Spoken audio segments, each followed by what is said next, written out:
یوں کہا کہنے والے نے کہ بہت بلند ہے مینار گنبد خضرا، بہت بلند ہے مینار گنبد خضرا، زمین پہ ہوتے ہوئے آسمان لگتا ہے۔ بہت بلند ہے مینار گنبد خضرا، زمین پہ ہوتے ہوئے آسمان لگتا ہے۔ فلک کی گود میں روشن وہ 14ویں کا چاند، فلک کی گود میں روشن وہ 14ویں کا چاند میرے نبی کے قدم کا نشان لگتا ہے۔ یا یوں کہا جائے کہ پتھر کو یوں تراشا نگینہ بنا دیا، پتھر کو یوں تراشا نگینہ بنا دیا، صحرا کو مسکرا کے مدینہ بنا دیا، اور دونوں جہاں کے پھولوں کی خوشبو نچوڑ کر رب نے میرے نبی کا پسینہ بنا دیا۔ آئیے اس پروگرام کے آخری خطیب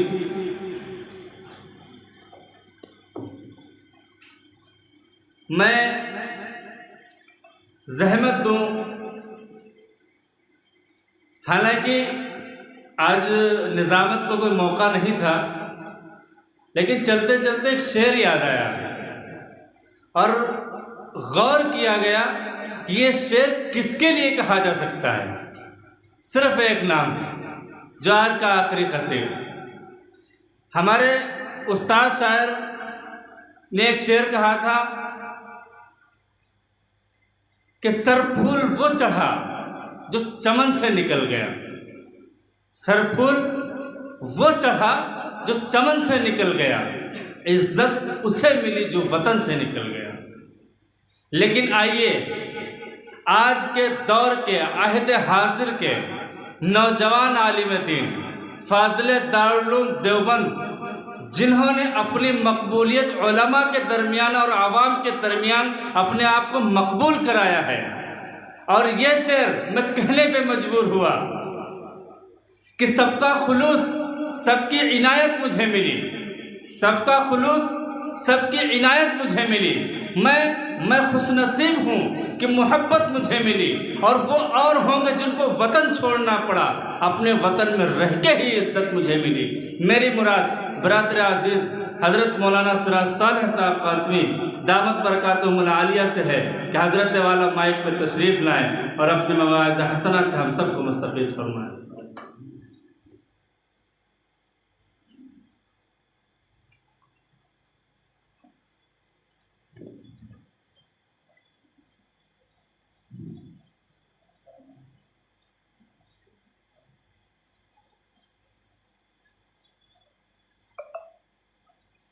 الحمد للہ وکفا وسلام علی عباده الذین اصطفى، اما بعد اعوذ باللہ من الشیطان الرجیم، بسم اللہ الرحمن الرحیم، قل ان کنتم تحبون اللہ فاتبعونی یحببکم اللہ، صدق اللہ مولانا العظیم۔ وقال النبي صلى الله عليه وسلم لا يؤمن أحدكم حتى أكون أحب إليه من والده وولده والناس أجمعين، أو كما قال عليه الصلاة والتسليم۔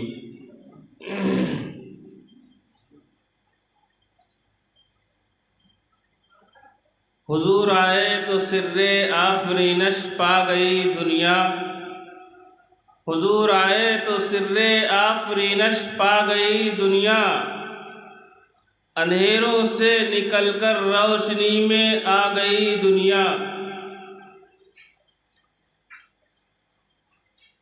چھپے چہروں کا زنگ اترا، بجھے چہروں پہ نور آیا، حضور آئے تو انسانوں کو جینے کا شعور آیا، حضور آئے تو انسانوں کو جینے کا شعور آیا،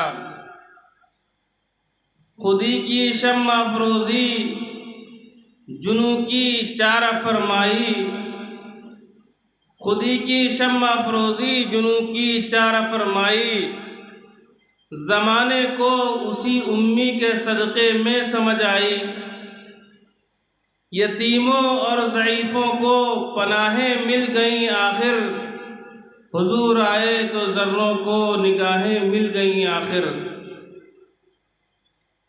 تکبیر میں، کلموں میں، نمازوں میں، اذاں میں، تکبیر میں، کلموں میں، نمازوں میں، اذاں میں، ہے نام الہی سے ملا نام محمد، ہے نام الہی سے ملا نام محمد۔ کہتے تھے کہ آدم مجھے خلد بری میں، لکھا ہوا طوبہ پہ ملا نام محمد۔ اس نام کی لذت دل عشاق سے پوچھو، اس نام کی لذت دل عشاق سے پوچھو، جان آ گئی تن میں جو لیا نام محمد۔ عزیزان گرامی، اس مختصر سے وقت میں آپ حضرات کے سامنے ایک موضوع ہے جس کو صرف چھیڑا جا سکتا ہے، پورا نہیں کیا جا سکتا۔ تو میں چاہتا ہوں اس موضوع کو چھیڑ دوں، چونکہ علماء کے درمیان گفتگو ہے، اس لیے بہت ہی شارٹ کٹ میں، مختصر جملوں میں میں اس موضوع کو چھیڑنے کی کوشش کر رہا ہوں۔ دعا کریں اللہ تعالیٰ صحیح صحیح کہنے کی توفیق نصیب فرمائے۔ حاضرین گرامی،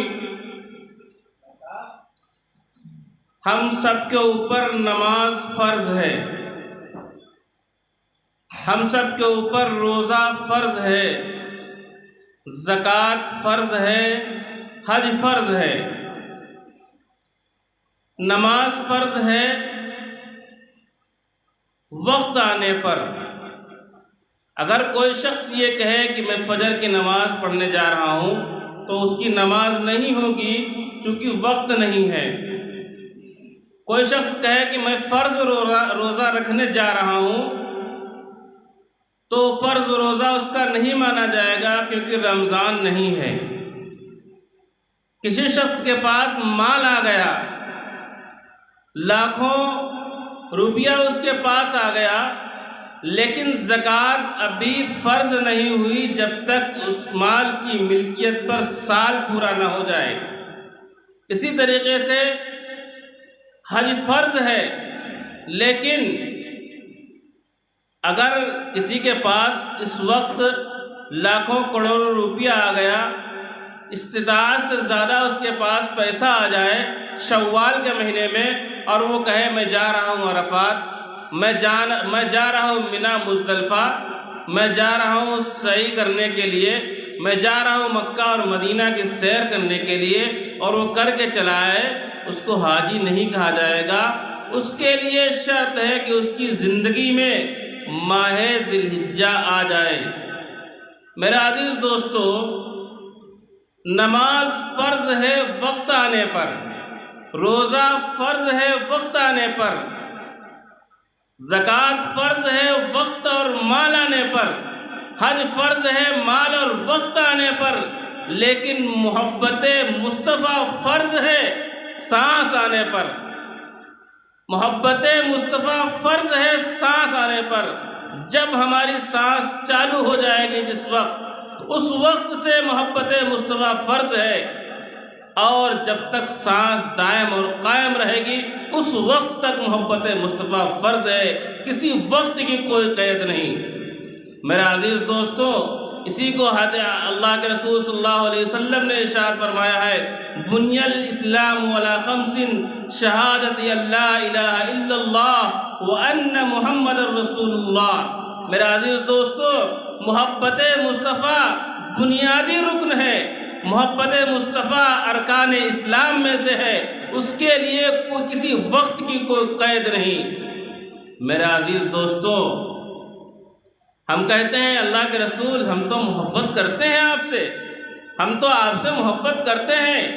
اللہ کے رسول صلی اللہ علیہ وسلم ارشاد فرماتے ہیں، امتیوں مجھ سے محبت کرو جیسا کہ مجھ سے محبت کا تقاضا ہے، وہ محبت نہیں جو تمہارے ذہنوں میں ہے، وہ محبت جو میں محمد جس کا تقاضا کرتا ہوں وہ محبت چاہیے، مجھ سے وہ محبت کرو۔ پھر ہم کہتے ہیں یا رسول اللہ کرتے تو ہیں محبت آپ سے۔ اللہ کے رسول پوچھتے ہیں مال سے زیادہ اولاد سے زیادہ محبت کرتے ہو؟ جی یا رسول اللہ اولاد سے زیادہ محبت کرتا ہوں، بس بہت ہے؟ کہتے ہیں نہیں، اولاد سے زیادہ نہیں، والدین سے زیادہ محبت کرو مجھ سے۔ جی یا رسول اللہ والدین سے زیادہ میں محبت کرتا ہوں، بس بہت ہے؟ اللہ کے رسول کہتے ہیں نہیں، بلکہ مال و دولت، جائیداد، پراپرٹی، گاڑی، گھوڑے، بنگلہ، ہر چیز سے زیادہ محبت مجھ سے کرو۔ جی یا رسول اللہ میں کرتا ہوں۔ تو آقا مدنی محمد نبی صلی اللہ علیہ وسلم ارشاد فرماتے ہیں نہیں، مجھ سے اپنی جان سے زیادہ محبت کرو، مجھ سے اپنی جان سے زیادہ محبت کرو۔ تو کوئی بندہ عرض کرتا ہے اے اللہ کے رسول میں کمزور ہوں، میں ناتواں ہوں، میں اتنی زیادہ محبت آپ سے نہیں کر سکتا، میں اتنی زیادہ محبت آپ سے نہیں کر سکتا۔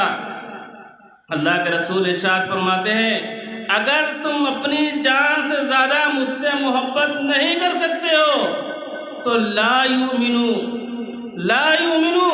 خود کو مومن مت کہلا، خود کو مسلمان مت کہلا، اپنے آپ کو مومن شمار مت کر۔ لا یؤمن احدکم حتی اکون احب الیہ من والدہ وولدہ والناس اجمعین۔ اگر تیرے ہاتھ میں پوری دنیا کا خزانہ ایک ہاتھ میں رکھ دیا جائے اور دوسرے ہاتھ میں تیرے دوسرے ہاتھ میں محبت رسول رکھ دی جائے، اگر تو نے اس کو ٹھکرا دیا تو لا یؤمنو، اپنے آپ کو مومن مت کہلا۔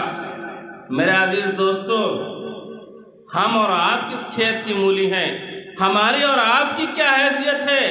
ہم کس حیثیت کے مالک ہیں؟ آقا فرماتے ہیں اے عمر تم کو مجھ سے محبت ہے؟ جی یا رسول اللہ مجھے محبت آپ سے ہے۔ اولاد سے زیادہ؟ جی یا رسول اللہ اولاد سے زیادہ۔ والدین سے زیادہ؟ جی یا رسول اللہ والدین سے زیادہ۔ مال و دولت سے زیادہ؟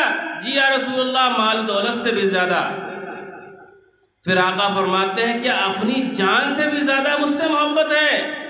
عمر فرماتے ہیں نہیں یا رسول اللہ، نہیں یا رسول اللہ۔ کیونکہ وہ لوگ ایسے تھے جو بات دل میں ہوتی تھی وہی ظاہر کرتے تھے، وہ جو بات دل میں تھی وہی ظاہر کرتے تھے۔ اور ہم آپ ہوتے نہ جانے کیا کیا کہہ ڈالتے، ہاں بس آپ ہی ہیں سب کچھ ہیں، آپ ہی سب کچھ ہیں۔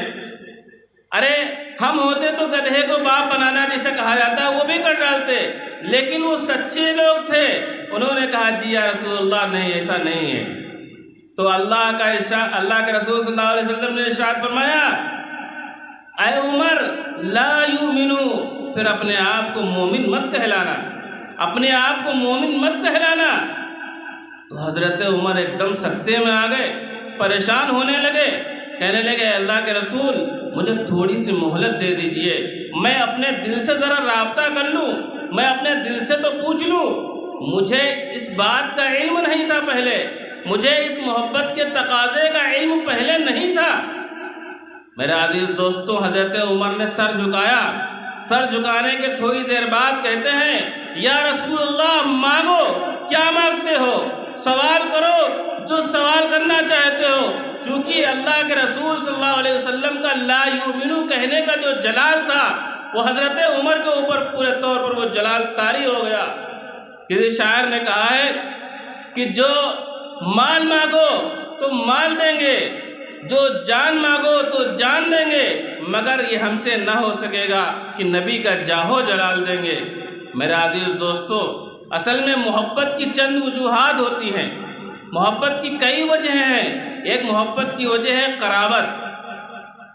قرابت، رشتہ داری، قربت، قریب میں رہنا، ہر وقت ملنا جلنا۔ ہم سوال کرتے ہیں یا رسول اللہ 1400 سال ہو گئے آپ کو دنیا سے رخصت ہوئے، کہاں آپ کہاں ہم، آپ کا زمانہ ہمارا زمانہ، ہماری اور آپ سے کیسی قرابت، ہماری اور آپ سے کیسی رشتہ داری۔ میرے عزیز دوستوں، ہم اپنی بات نہیں کہتے ہیں، ترجمان دیوبندیت، شان دیوبندیت، مجدد ملت، حکیم الامت حضرت مولانا اشرف علی تھانوی رحمۃ اللہ علیہ ایک جملہ لکھتے ہیں۔ آپ حضرات اس جملے کو تولیں، اگر اس جملے میں محبت کے تولنے کا آپ کے پاس کوئی ترازو ہے تو اس جملے کو تولیں۔ حضرت تھانوی رحمۃ اللہ علیہ لکھتے ہیں کہ اگر کوئی آدمی خودکشی کرنے کے لیے دریا میں چھلانگ لگائے اور مر جائے تو حرام ہے۔ اگر کوئی شخص خودکشی کرنے کے لیے آگ میں چھلانگ لگائے اور مر جائے تو حرام ہے۔ کوئی ٹریکٹر کے نیچے مر جائے تو حرام ہے، کوئی ٹرین کے نیچے مر جائے تو حرام ہے، کوئی جہاز سے کود کے مر جائے تو حرام ہے۔ تھانوی کا جملہ آگے سماعت فرمائے۔ تھانوی یہ کہتے ہیں کہ اگر اللہ کے رسول کہہ دیں کہ آگ میں چھلانگ لگاؤ تو چھلانگ لگانا واجب ہے۔ اللہ کے رسول کہتے ہیں پانی میں کود کے مر جاؤ تو کود کے مر جانا واجب ہے۔ میرے عزیز دوستو، وہ ہمارے اکابر ہیں جن کے پاس محبت کا معیار ہے۔ میرے عزیز دوستو، محبت کی ایک دوسری وجہ ہے جس کو کہا جاتا ہے حسن۔ حسن کی وجہ سے محبت ہوتی ہے، حسن کی وجہ سے ہوتی ہے، اور ہم آپ سبھی جانتے ہیں، سبھی کا عقیدہ ہے کہ اللہ کے نبی محمد رسول اللہ صلی اللہ علیہ وسلم سے زیادہ دنیا میں کوئی حسین نہیں ہے، ان سے زیادہ کوئی خوبصورت نہیں ہے۔ حضرت حسان بن ثابت رضی اللہ تعالیٰ عنہ کہتے ہیں وَأَحْسَنَ مِنْكَ لَمْ تَرَ قَطُّ عَيْنِي، جب یہ جملہ کہتے ہیں کہ میری آنکھوں نے آج تک تم آپ سے زیادہ حسین نہیں دیکھا، میری آنکھوں نے آج سے زیادہ حسین نہیں دیکھا۔ ہو سکتا ہے ہماری اور آپ کی مجلسوں میں جیسا کہ ہوتا ہے کوئی شخص دماغ میں رکھے کہ تمہاری آنکھوں نے نہیں دیکھا، ہو سکتا ہے کسی اور نے دیکھا ہو، تمہاری آنکھ نے نہیں دیکھا، تمہاری آنکھ نے دیکھا کیا ہے؟ صرف مکہ دیکھا ہے، مدینہ دیکھا ہے، صرف قرجوار دیکھا ہے، پوری دنیا نہیں دیکھی۔ ہو سکتا ہے کسی کے ذہن میں آ جاتا۔ تو حسان بن ثابت آگے کا جملہ بولتے ہیں وَأَجْمَلَ مِنْكَ لَمْ تَلِدِ النِّسَاءُ، آج تک کسی ماں نے ایسا بچہ نہیں جنا، آپ سے زیادہ خوبصورت حسین، آپ سے زیادہ حسین و جمیل آج تک کسی نے ایسا چیلنج کر دیا، ایسا پوری دنیا کے لیے چیلنج کر دیا۔ میرے عزیز دوستو، وہ جس موقع پر کہہ رہے ہیں ویسا منظر بھی کبھی نہیں آیا۔ آقا نیچے بیٹھے ہیں اور حضرت حسان بن ثابت منبر پر کھڑے ہو کر یہ الفاظ زبان سے نکال رہے ہیں، اور آگے دیکھیے نور علی نور، یہ حضرت حسان بن ثابت چیلنج کر رہے ہیں، اور آقا مدنی محمد عربی صلی اللہ علیہ وسلم ارشاد فرماتے ہیں اللہم ایدہ بروح القدس، اے اللہ حسان بن ثابت کی روح الامین جبریل علیہ السلام کے ذریعے تائید فرما۔ میرے عزیز دوستو، اس چیلنج پر محمد رسول اللہ صلی اللہ علیہ وسلم کی مہر لگ جاتی ہے۔ جب مہر لگ جاتی ہے تو آپ دیکھیے دنیا کی تاریخ میں اہم قلمکار، عجیب سے عجیب قلمکار تیار ہوئے۔ آپ کہیں نہ جائیے، آپ دلی میں آئیے، شاہ ولی اللہ محدث دہلوی کے بڑے بیٹے شاہ عبدالعزیز محدث دہلوی جو اپنی تفسیر عزیز لکھتے ہیں تو اس میں ایک جملہ لکھتے ہیں کہ اللہ نے جب حسن کو پیدا فرمایا، اللہ نے جب حسن کو پیدا فرمایا تو حسن کے 100 حصے کیے اور 99 حصے اٹھا کر کنارے رکھ دیے۔ ایک حصہ اٹھایا، پھر اس کے 2 حصے کیے، ایک حصہ پوری دنیا کو دے دیا اور آدھا حصہ حضرت یوسف علیہ السلام کو دے دیا۔ اب پوچھتے ہیں شاہ جی وہ 99 حصے کس کو دے دیے؟ فرماتے ہیں اللہ نے اپنے محبوب سرکار دو عالم صلی اللہ علیہ وسلم کو اٹھا کر دے دیے۔ پھر آگے بڑھیے، دنیا علم و ادب کی شاہکار شخصیت دارالعلوم دیوبند کے 35 سال تقریباً محتم رہے مولانا قاری محمد طیب صاحب رحمۃ اللہ علیہ، انہوں نے لکھا آگے، جب ان حسان بن ثابت کے اشعار پر غور کیا تو انہوں نے لکھا کہ اللہ نے جب حسن کو پیدا کیا تو اس کو تقسیم کیا، لیکن جب اللہ نے جمال کو پیدا کیا تو اس کو تقسیم ہی نہیں کیا، سارا کے سارا اٹھا کر محمد رسول اللہ صلی اللہ علیہ وسلم کے قدموں میں رکھ دیا۔ میرے عزیز دوستو، حسان بن ثابت جب ایک چھوٹے سے ٹکڑے کو، حسن کے ایک چھوٹے سے ٹکڑے کو یوسف علیہ السلام کو دیا گیا تو لوگوں نے پوروے کاٹ لیے، اپنے انگلی کے پوروے کاٹ لیے۔ جب اللہ کے نبی صلی اللہ علیہ وسلم کے حسن کو دیکھا تو لوگ پورے کٹ گئے، یوسف کے حسن کو دیکھا تو پوروے کاٹے، اور محبوب کے حسن کو دیکھا تو پورے کٹ گئے، محبوب کے حسن کو دیکھا تو پورے کٹ گئے۔ میرے عزیز دوستو، انہوں نے پورووں کو جو کاٹا مدہوشی میں، اور انہوں نے یہ جو اللہ کے رسول صلی اللہ علیہ وسلم کے حسن کو دیکھ کر جو کٹ گئے وہ ہوش میں آ گئے۔ اللہ کے رسول صلی اللہ علیہ وسلم کو جب حسن کو دیکھا تو وہ بے ہوش تھے، پہلے بے ہوش تھے، حسن کو دیکھ کر انہیں ہوش آ گیا۔ وہ بے ہوش تھے، جہاں پر کوئی درخت دیکھا سجدہ کرنے لگے، بے ہوش تھے، باپ کا انتقال ہو گیا، ماں سے شادی کر لی، بے ہوش تھے، کعبے کا ننگا طواف کرتے تھے، بے ہوش تھے، بیٹیوں کو زندہ درگور کر دیتے تھے، بے ہوش تھے۔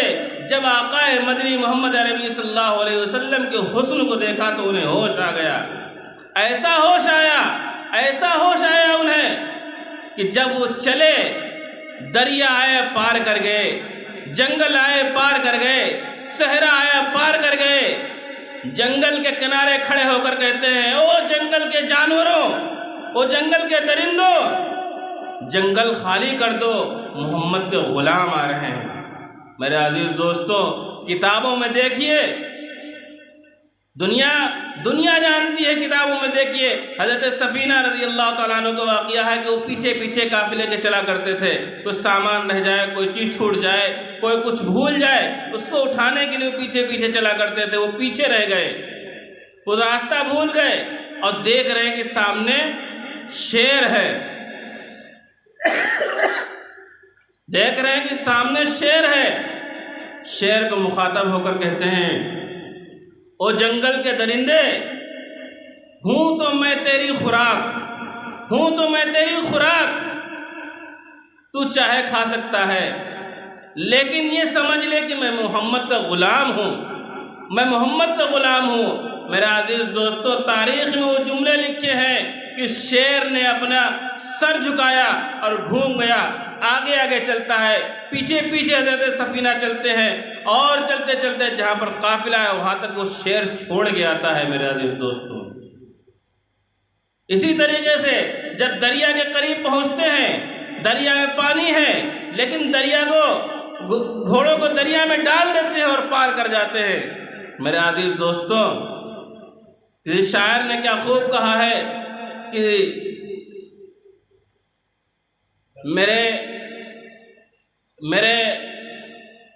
ضلع کے اور قریب کے تمام ضلعوں کے بہت ہی مشہور معروف شاعر اسلام حضرت مولانا امام علی صاحب دانش رحمۃ اللہ علیہ اس پوری تقریر کو صرف ایک جملے میں کہتے ہیں، محمد کی اطاعت دین حق کی شرط اول ہے، محمد کی اطاعت دین حق کی شرط اول ہے، اسی میں ہے اگر خامی تو ایمان نامکمل ہے۔ وآخر الدعوانا الحمدللہ رب العالمین۔